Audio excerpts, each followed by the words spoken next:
असर होता है वो हमारी लाइफ पर पड़ता है।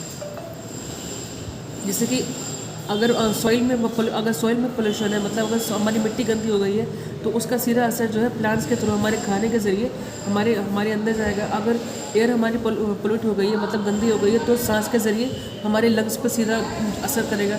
और अगर जो है हमारी वाटर जो है, अगर पानी मैला पोल्यूट हो गया, गंदा हो गया, तो उसका भी सीधा असर जो है हमारी हेल्थ पर पड़ता है।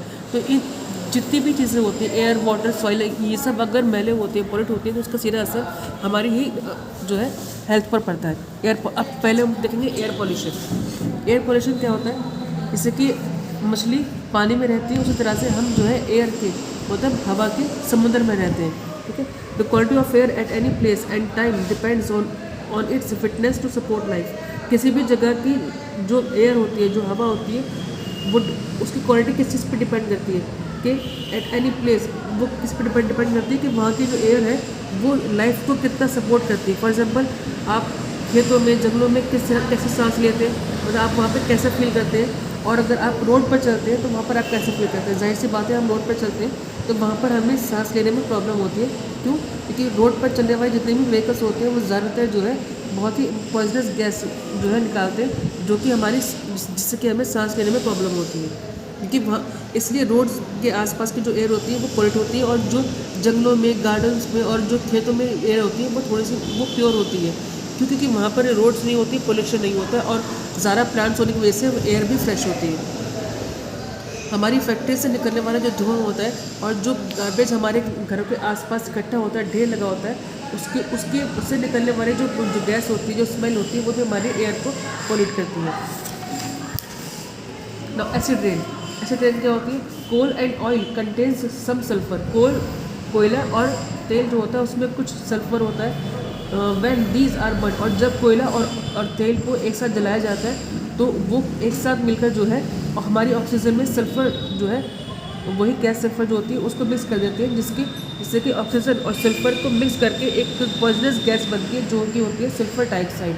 This gas forms acid with the moisture present in the air. और यही गैस जो होती है हमारी एयर में मौजूद जो मॉइस्चर होता है, जो नमी होती है, उसको जो है इतना पॉइजनस कर देती है कि वो एक तरह से एसिड बन जाता है। और जब ये धीरे धीरे बारीक बारीक बूंदों में जब ये नीचे गिरता है तो उसको हम एसिड रेन बोलते हैं। और ये इसका नुकसान क्या होते हैं, ये आपको यहाँ पर दिखाया गया है पिक्चर में। पहले ये इस एसिड रेन इस तरह से जैसे ताजमहल पे पड़ी है, इसकी टॉप पे पड़ी हुई है। ठीक है। तो उससे क्या होगा कि जो वाइट कलर का, वाइट मार्बल से बना हुआ जो ताजमहल है, वो अब इस तरह का इतना गंदा हो चुका है। तो आप देख सकते हैं कि जब ये पत्थर पे इतना असर करती है तो इंसान के लाइफ पर कितना असर कर सकती है। Water pollution. हमारी फैक्ट्रीज से जितना भी धुआं निकलता है, जो हमारे घर से जो सीवेज निकलता है, जो गंदगी, क्या होता है कि गाँव में क्या होता है कि जितनी भी गंदगी होती है सब उठाकर नदियों के पास डाल लेते हैं। जो कपड़े वगैरह होते हैं वो सब वहीं पे धुलते हैं नदियों में। जो जानवर वगैरह होते हैं वो भी सब वहीं नदियों में नहाया जाता है। और इंडस्ट्रीज़ जो होती हैं वो भी ज़्यादातर नदियों के पास होती हैं, तो वहाँ से निकलने वाला जो लिक्विड वेस्ट होता है वो सब रिवर्स में मिक्स होता है। तो इससे क्या होता है कि हमारे जो नदियाँ होती हैं उनका पानी पोल्यूट होता है, और वही नदियाँ जो है उनका पानी थोड़ा सा फ़िल्टर करके, प्योरीफाइड करके हमारे घरों में सप्लाई होता है। वही पानी हम पीते हैं। जितने ही उसको प्योरीफाई कर लें, लेकिन जो केमिकल उसके अंदर मिक्स हो चुके हैं उनका असर ख़त्म नहीं होता, और वो सारा असर इनडायरेक्टली हमारे अंदर जाता है, जिससे कि हमारे अंदर बहुत सारी बीमारियाँ पनपती हैं। और हमारे जो ओशंस होते हैं, जो हमारे समुद्र हैं, उनका पानी भी पोल्यूट हो रहा है। कैसे? ऑयल स्पिल की वजह से, मतलब तेल के रिसाव की वजह से। ऑयल टैंकर्स जो होते हैं जब वो समुद्र में सफ़र करते हैं तो उनमें से भी कुछ ना कुछ थोड़ा बहुत ऑयल स्पिल होता है, मतलब जो तेल है उसका रिसाव होता है। जो रिफाइनरीज होती है वहाँ से भी जो है तेल का रिसाव होता है। 1 मिलियन टन तेल का रिसाव समुद्र में होता है, जिसका सीधा असर पड़ता है समुद्र पर रहने वाले एनिमल्स पर, वहाँ पर उगने वाले प्लांट्स पर, और जो है उसके सी शोर्स पर, मतलब जो समुद्र किनारे पर जो लाइफ होती है उस पर भी सीधा सीधा असर पड़ता है। और इसका एक सबसे ज़्यादा असर जो पड़ता है वो जो सी बर्ड्स होते हैं, समुद्र में रहने वाले जो बर्ड्स होते हैं उन पर पड़ता है, क्योंकि ये उनके जो फेदर्स होते हैं उनको जकड़ लेता है, उनको चिकना कर देता है, और जिससे कि उनको तैरने में और उड़ने में परेशानी होती है। Now soil pollution. इंडस्ट्रीज़ के आसपास इंडस्ट्रीज़ में जितना भी कूड़ा कचरा होता है वो सारा का सारा बिना यहाँ वहाँ देखे उसको बाहर ही फेंक दिया जाता है, कहीं पर भी इस तरह से। और जहाँ पर भी सारा जो वेस्ट होता है, केमिकल वेस्ट होता है, जिससे फेंका जाता है, वहाँ पर ये सारा वेस्ट जो होता है केमिकल फर्टिलाइजर्स मतलब मिट्टी में मिल जाता है, और मिट्टी में मिलकर ही उस मिट्टी को, सॉइल को जो है बिल्कुल अनफर्टाइल कर देता है, मतलब उसका उपजाऊपन बिल्कुल ख़त्म कर देता है, जिससे कि वहाँ पर कभी भी कुछ भी चीज़ उगती नहीं है। जैसे कि अगर the dumping of city garbage also spoil the soil. City garbage मतलब सड़कों शहरों में जो कूड़ा कचरा होता है वो भी इस तरह से मिट्टी में फेंका जाता है, जो कि हमारी मिट्टी को गंदा करता है और उसे ख़राब भी करता है।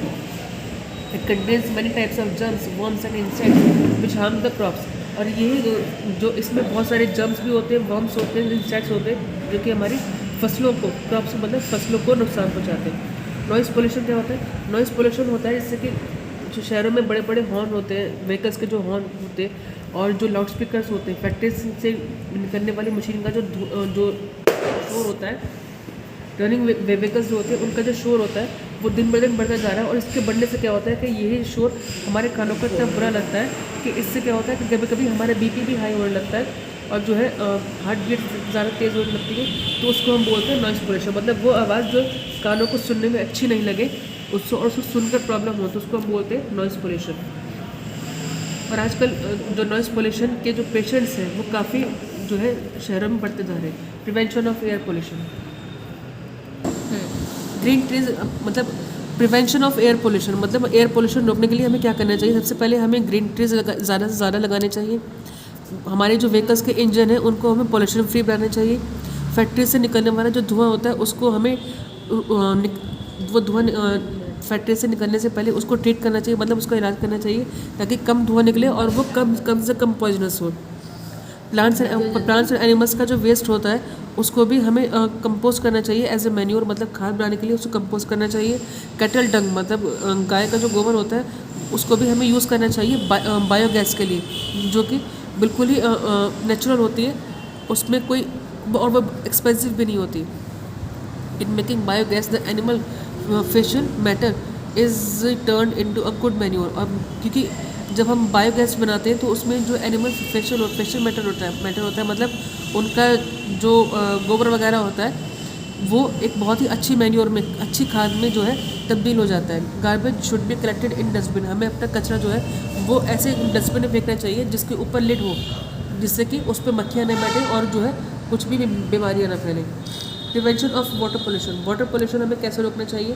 Factories should be allowed to drain harmful waste into a river, should not be allowed. Factories को कभी भी इस बात के लिए अलाउ नहीं करना चाहिए कि उनसे निकलने वाला जो लिक्विड केमिकल वेस्ट होता है वो रिवर्स में नहीं फेंके जाना चाहिए। They should make it harmless before dumping it, और उसको कहीं पर भी फेंकने से पहले हार्मलेस बनाना ज़रूरी होता है। Sewage should be treated before dumping it into a river, एक सीवेज को जो है रिवर में जाने देने से पहले उसको जो है ट्रीट करना चाहिए, मतलब उसका इलाज करना चाहिए। It should be taken into a big tank and the solid part should be allowed to settle down, और उसको जो है बड़े से टैंक में इकट्ठा करके उसको जो सॉलिड पार्ट होता है उसको सुखाना चाहिए, ठीक है। और फिर जो लिक्विड पार्ट होता है उसको सन में मतलब धूप में सूखने के लिए छोड़ देना चाहिए कई दिन के लिए। उसके बाद उस लिक्विड को जो है रिवर में ड्रेन कर देना चाहिए, बहा देना चाहिए। और रिसाइकलिंग ऑफ वेस्ट, हमें किसी भी वेस्ट की रिसाइकलिंग कैसे करनी चाहिए? एक नेचर का भी अपना एक रिसाइकलिंग होती है, रिसाइकलिंग सिस्टम होता है। किस तरह से? जैसे कि जो बेकार प्लांट्स होते हैं, जो एनिमल्स होते हैं, जब वो मर जाते हैं तो वो मिट्टी में मिक्स हो जाते हैं, ठीक है। तो उनके मरने से, उनके कंपोस्ट से जो मैन्योर बनती है वो बहुत उसमें न्यूट्रिशंस बहुत होते हैं और वो मिट्टी के लिए बहुत अच्छी होती है। और उसमें जितने भी जो प्लांट्स उगते हैं वही प्लांट्स जो है हम एनिमल्स खाते हैं, ठीक है। एनिमल्स खाते हैं और फिर जब वो एनिमल्स मर जाते हैं और वो प्लांट्स भी सूख के झड़ जाते हैं तो वही एक और अच्छी मैन्योर बन जाते हैं, ठीक है, उनकी कंपोस्ट से। और फिर जो है इस तरह से ये पूरी की पूरी लाइफ साइकिल चलती रहती है। Recycling means making useful things from waste. Recycling का मतलब होता है बेकार चीज़ों से कोई भी काम की चीज़ बनाना। Plants and animals decay naturally, plants and animals जो है नेचुरली मतलब कुदरती तौर पर अपना भी डिके हो जाते हैं, मतलब सड़ जाते हैं।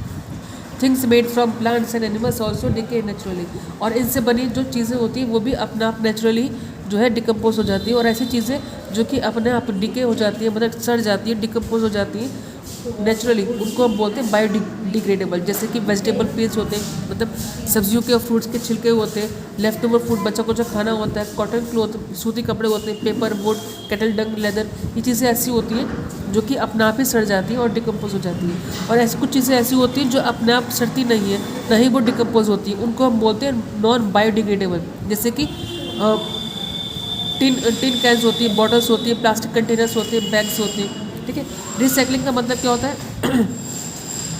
Recycling broken glass can be melted into make new things of glass.